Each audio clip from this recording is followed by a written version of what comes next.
bakit tatawagin na desperada ang VP Sara for meeting VP Lenny na may nag-arrange na common friend? Again, hindi desperada si VP Sara. Taliwas sa sinasabi, lalo na ni Senator Trillian, nagalit Bakit ka nakipag-meet dyan na plano pa nga naming i-impeach, something like that. Gusto kong magbigay ng reaksyon doon sa pagbisita ni VP Sara kay former Vice President Leni Robredo, na kung saan ngayon binabatikos ang ating Vice Presidente, tinatawag na siya na desperada. Bakit desperada? Parang gagamitin daw niya si VP Leni para sa politiko, para sa kanyang ambisyon, something like that. Ang number one na nag-react o nagalit yung pagbisita na yon ay si ex-senator Trillanes. Okay, so klaro natin bakit pumunta si VP Sara sa Naga. Ito, nagbigay po ang official statement ang Office of the Vice President. Imbitado ng mga taga-Naga si VP Sara. So, basahin ko yung statement Hindi yung nagpunta siya doon para bisitahin si VP Leni at gagamitin sa politika. Hindi ganun yun. Kaya yung sasabihan na desperada ng Vice Presidente, napakalayo naman yun. Ito, basahin ko yung official statement ng OVP tungkol sa Bicol trip. Vice President Sara Duterte is excited to experience her first ever Peña Francia Fiesta.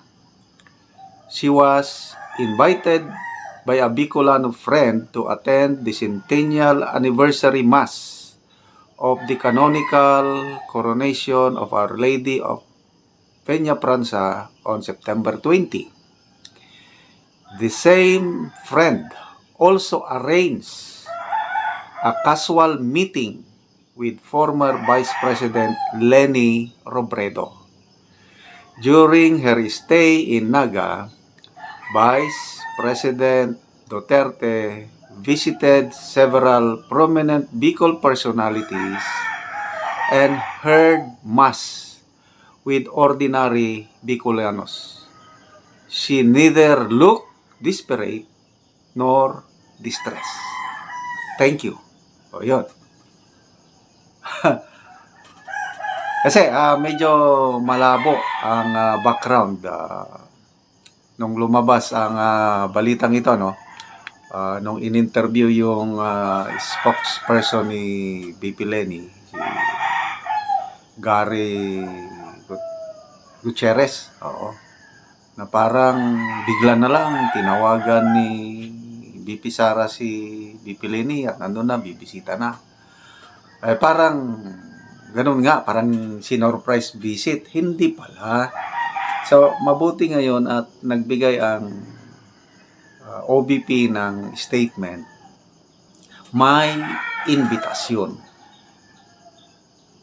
So, first time mag-attend, ako nga, hindi pa ako naka-attend yan marami na akong napasyalang lugar sa Pilipinas. Yung Bicol region, hindi ko pa yan nabisita. Kaya, I hope someday makabisita rin ako dyan sa Naga at maka-attend itong Peña Francia Festival na ito. Kasi balitado ito. So, excited ang ating VP Sara na magpunta sa Naga dahil inimbita. Mayroon silang common friend. So, yung common friend na yun, sinabihan na rin si VP Leni na bibisita, kasi parehas kaibigan At nagpa-unlock naman si ex-VP Leni. So, what's wrong with that? Okay. So, sa politika, sabihin natin magkatunggali. ang Leni Duterte.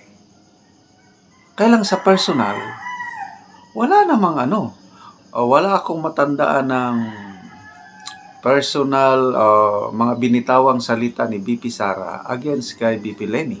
Wala. So it's pakitang tao lang. Political lang yan eh. So, bakit tatawagin na desperada ang BP Sara for meeting BP Leni na may nag-arrange na common friend? Okay. So, magbasa lang ako sa mga comments. Tama lang naman. At di naman binabatikos ni BP Leni si BP Sara. Correct. Both ways eh. Wala akong matandaan ng masamang salita si BP Leni against kay BP Sara. Ganon din si BP Sara, wala siyang masamang salita tungkol kay BP Leni. So what's wrong na mag-meet sila? Wala namang ginawa na katraidoran ang dating BP kay BP Sara, kaya walang masama doon. So, respeto lang, sabi ng isa. Lugar ni Madam Leni yan. Ganyan ka-formal at maayos ang kilos ni BP Sara. So, courtesy. So, tama yung ginawa ng common friend na dating Vice President at ang incumbent Vice President, parehas niyang kaibigan, ay pinag-meet niya. Tama lang naman yun. At walang masama na magkita ang dalawang magkatunggali sa politika sa isang religious gathering. After all, kahit ano ang political inclination inclination natin, pare-pares man tayo naniniwala sa isang Diyos, sa isang tagapagligtas na si Panginoong Hesukristo. So, bakit kayo magtawag na desperada? Ano pa naman? Galit. Galit. Si Trillanes galit. What's wrong kung nagpaunlak sa imbitasyon? After all, Madam BP Sara is a humble and lowly person, a very good example of a public servant. Another comment, Sara is the strongest politician of today. Hindi yan hihingi ng tulong kahit kaninong politiko. May pangalan yan. Yung nagdra-drop by man ka kay Robredo. Sigurado nagrespeto lang dahil respetado si Sara kahit kanino. Okay, so hindi kailangan ni BP Sara ang tulong ni BP Leni Robredo. Sa totoo lang.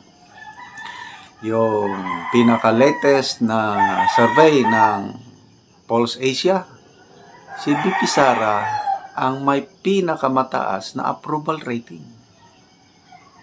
69%. Pumapangalawa lang ang Pangulong Marcos, 52%.